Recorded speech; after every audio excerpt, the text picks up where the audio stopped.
Just yesterday, March 19th, is the feast day of St. Joseph, the husband of Mary.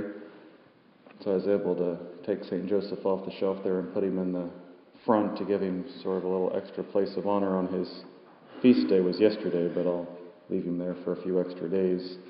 St. Joseph, as you might know, has two feast days, St. Joseph the worker, and then also St. Joseph the husband of Mary. I didn't look it up, but when the date of the other feast day of St. Joseph the worker is, but it's somewhere else on the calendar. But yesterday was St. Joseph the husband of Mary. St. Joseph, of course, is one of our favorite saints and probably one of the most famous saints, even in non-Catholic circles, a very much honored man as Christian people, known for his holiness, of course, his goodness to Mary and his goodness to Jesus. Known to be a humble man, known for saying very little in the Scriptures and not doing anything great, so to speak, but just being the father of Jesus, that is a great thing.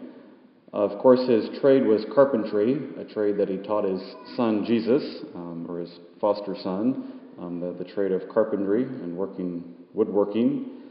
As I mentioned there, the husband of Mary and protector of Mary and protector of Jesus. St. Joseph is a wonderful saint for our time and for our culture.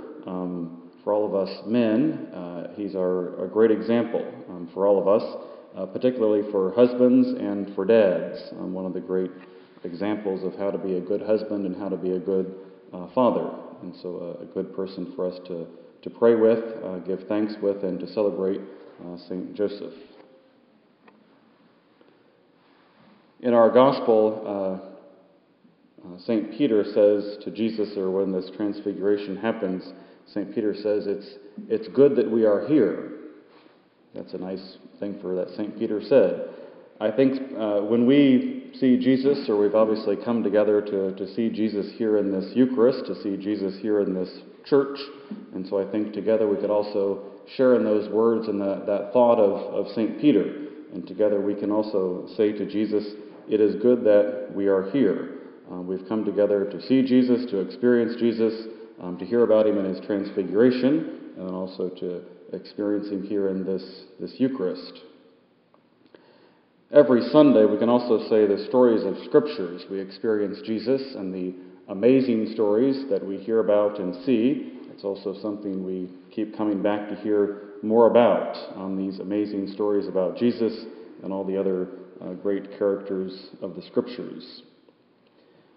We can also say it's good that we are here, and the fact also, too, of just supporting each other. Of course, yes, we can pray at home, and that's a wonderful place to pray, but coming together as a church community, that also is a good thing for us to be together doing, praying together, supporting each other.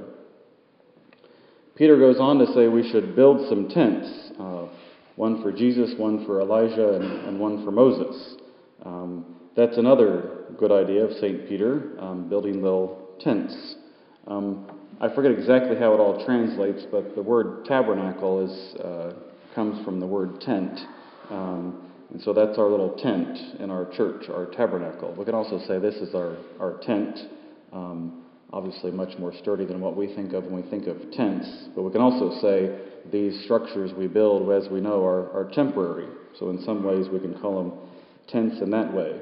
But little set-aside places for Jesus and for us to share in the Scriptures, that it's important that we have those things. As St. Peter was suggesting, we've gone on to build our tents in various places, special places for Jesus to reside, plus special places for us to pray and be near Jesus.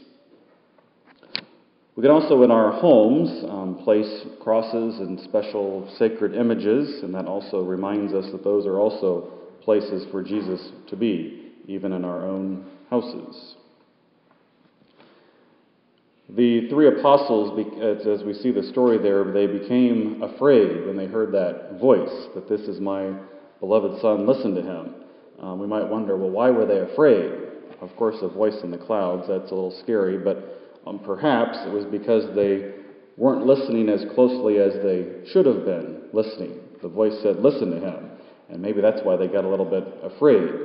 And so perhaps for all of us, maybe we think, yeah, we're listening to Jesus, but are we taking him real seriously? And perhaps if God the Father came to us and said, listen to Jesus, I suppose most of us would probably squirm a little bit. We might even fall down on our face like the apostles did. For the times we have not listened well, we ask for forgiveness, and of course during this special season of Lent, a special time for all of us to go and make good use of the sacrament of confession, for the times we have not listened to Jesus. As far as being afraid, again, that's a natural experience for all of us. No matter who we are, there's things we're afraid of. It may not be some big person or a gun or something that we think, what are you afraid of? But there's just situations that make us a little nervous or a little anxious, regardless of who we are or what we do. Going to confession, I think most people naturally have some hesitation, naturally have some fear. Nobody likes to stand up or go admit to anybody, even to go to Jesus and say, I've made mistakes, I've committed some sins. But as we all know, after having done that, it's a very healing process. To experience God's mercy and his forgiveness, to be able to admit we've done something wrong and say, now I'm going to move forward and try to avoid it. And again, it's a very comforting feeling, and as we go, it helps us to grow closer to Jesus. And so we give thanks for the great gift of the sacrament of confession, and we do our best to listen to Jesus.